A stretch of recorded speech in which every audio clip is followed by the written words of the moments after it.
Good evening, folks. This is Deb. I hope you didn't think I was going to forget what today is. 2 years ago today was one of the darkest days in American history.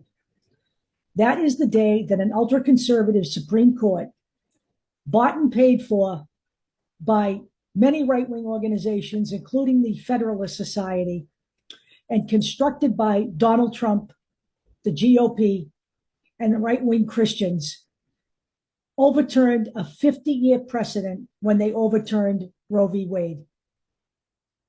On that day, women became second-class citizens again. They are now, it's illegal in many states for women to exercise their bodily autonomy rights. So,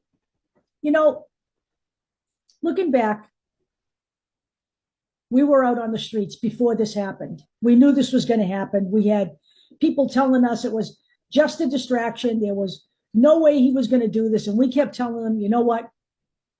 Donald Trump announced during the 2016 campaign that he intended to appoint Supreme Court justices that would overturn Roe. People need to believe what he's saying. So here we were in the streets of Boston, a relatively safe state, even back 2 years ago, even safer now, really blue. 5 of the 6 top political positions in the state have women in those positions. So we're very fortunate here. But you know what? There's a lot of women across this nation who aren't fortunate. In some states, women are going to jail for having miscarriages. In some states, women who have medical conditions and are pregnant, who have to have an abortion in order to take care of those medical conditions, are sitting in parking lots until they're sick enough for a doctor to be able to give these women abortions without having the fear of going to jail. They are talking about surveilling women in certain states. In, I believe, 2 states at least, they have tried to use legislation to prevent women from using certain roads. And they're not going to stop there. We already have had mifepristone in front of the Supreme Court, and it is safe for now. And I say that because this can change at any time. No one ever believed a 50-year precedent was going to be overturned, especially since the 3 judicial choices made by Donald Trump lied under oath during confirmation, saying they would not overturn Roe. Anybody who trusts the Supreme Court, anybody who trusts anybody from the GOP, and anyone who would trust Donald Trump at this stage of the game, I would have to say, you're a moron. So let me tell you what's next. It is clear that they're coming for your contraception. The House passed the Right to Contraception Act. The GOP Senate killed it. They will not restore Roe. And they are coming for other things as well. Now there are articles out there about the right-wing Christians wanting to come for divorce, so women can stay saddled in abusive relationships in order to protect the sanctity of the American family.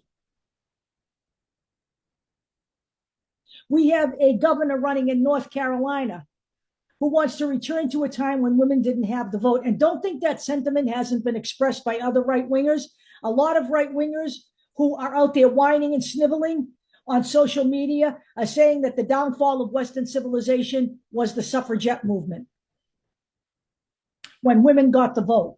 If you don't think at this point that they intend to install some kind of rule in this country where women have certain roles to fulfill and certain rights that only people in government will dictate, you're crazy. They will do this. You don't have to watch A Handmaid's Tale anymore. It's unfolding right here in real time. No need to binge watch. You can just watch what's going on out there every day. I do.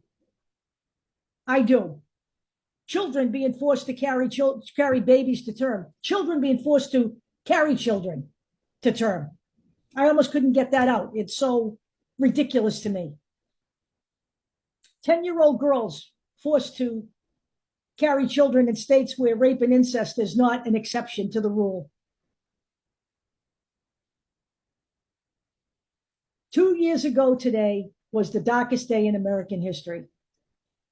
And I can't tell you, when we were trying to get people on the streets in Boston, I understand it's hard to get people out on the streets in a state where you're safe. I wasn't out there for us. I was out there for everybody else. But the fact of the matter is this. When we were trying to get people out there, we used the women of Poland as an example. Now, in Poland, their government wanted to put in place some of the most restrictive abortion legislation that I've ever seen. And Polish women came out on the streets by the millions. And they were out there. And they were out there more than one day. But guess what? Poland has some of the most restrictive anti-abortion legislation in the world. And what I'm telling you is this: street action is great. It gets you seen. It makes the point, but it is not your power. What is your power is voting. And I'm talking to predominantly the women here. We are at 53% now. Okay? There is no excuse given what's going on here. And you know what? I know there are plenty of men out there who empathize with women, men who empathize with their wives. And we need their vote too. We need the independent women out there. I don't know what you think you're going to get from Donald Trump, but you should see what you're getting right now from Donald Trump and what you are seeing from the GOP. And all I can say to you is, if you choose to vote for Donald Trump, you must want to be second-class citizens. But I don't. So I'm going to do everything in my power to make sure that the Democratic Party and its voters come out and win this thing. And in order to do that, we need Democratic Party voters out at 65 to 70% of registration capacity. That should be totally doable in a democracy, okay? Don't shake your head like that's undoable, all right? 52% is not going to get it done. 55% is not going to get it done.